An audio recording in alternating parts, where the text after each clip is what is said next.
শুধু মেদ ভরি নিয়ে কথা বলছিলাম, আজ কিছু প্রশ্নের উত্তর দিই। অল্প কয়েকটি প্রশ্ন। কতটুকু ওজন কমানো স্বাস্থ্যসম্মত?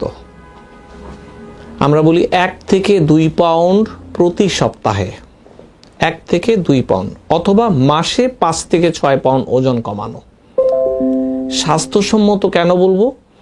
কারণ হঠাৎ বেশি ওজন লুজ করলে শরীরে বিভিন্ন ধরনের পার্শ্ব প্রতিক্রিয়া দেখা দেয়। স্বাস্থ্যসম্মতভাবে কমাতে গেলে আসলে এটি মানা উচিত। কার্বোহাইড্রেট যত কমাবেন খাবারে, শরীর তত বেশি চর্বি খরচ করবে বেঁচে থাকার জন্য, আর সেইটি আপনার জন্য লাভজনক এবং ওজনও লুজ হবে বেশি। শরীরের বেশিরভাগ ওজনের কারণ হচ্ছে জমে যাওয়া চর্বি বিভিন্ন জায়গায়। আমরা রোজার মাসে কেন ওজন লুজ করি? যদি ঠিকমতো সুষম খাদ্য খেতে পারি, সেক্ষেত্রে বডি তার স্টোরড চর্বি কাট করতে থাকে। এখন লো কার্ব ফ্লু, অর্থাৎ প্রথম কিছুদিন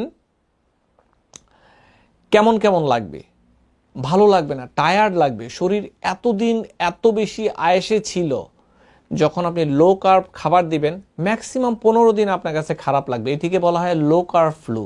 এরপরে দেখবেন আপনি কার্বোহাইড্রেট দেখলে আপনার কাছে খারাপ লাগবে। আরেকটি ছোট্ট চিট বলি, আপনি যখন কোনো দাওয়াতে যাবেন ডেজার্টটি অ্যাভয়েড করতে পারলে 80% কাজ শেষ।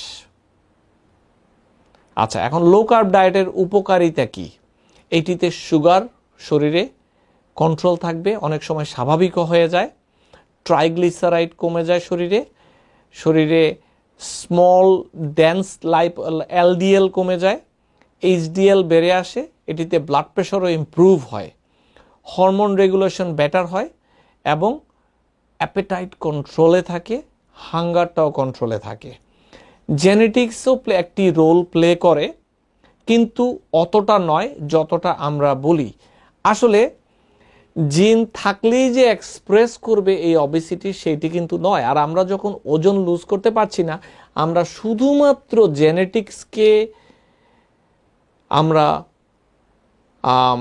ব্লেম করি, এইটি ঠিক নয়। আপনি নিজে চেষ্টা করেছেন কিনা সেইটি একটি বিশাল ব্যাপার। এখন সামনে আমরা কথা বলবো জেনেটিক্স এবং অবেসিটি নিয়ে। সেই পর্যন্ত আমাদের সাথে থাকার জন্য শুধুই ধন্যবাদ। আশা করছি মেদ ভরি নিয়ে আমাদের যেই পর্বগুলো ভালো লাগছে, আমাদের চ্যানেলটি সাবস্ক্রাইব করুন, শেয়ার করুন বন্ধু বান্ধবের সাথে। সামনে কথা হবে।